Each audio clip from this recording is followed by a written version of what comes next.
नमस्कार, मी वैभव Umap coaching classes संचालक आज आपल्या समोर नवीन व्हिडिओ घेऊन येतो आहे. मायक्रो इकॉनॉमिक्स आणि मॅक्रो इकॉनॉमिक्स म्हणजे काय.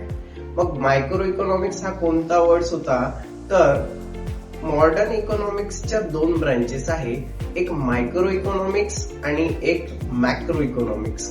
आता मायक्रो इकॉनॉमिक्स म्हणजे काय तर micro economics is a small और मिलियन पार्ट, म्हणजे छोट्या छोट्या घटकांचा जो अभ्यास आहे हा मायक्रो इकॉनॉमिक्स मध्ये होतो. आणि मॅक्रो इकॉनॉमिक्स म्हणजे काय तर large part of the part, that is called is a macro economics.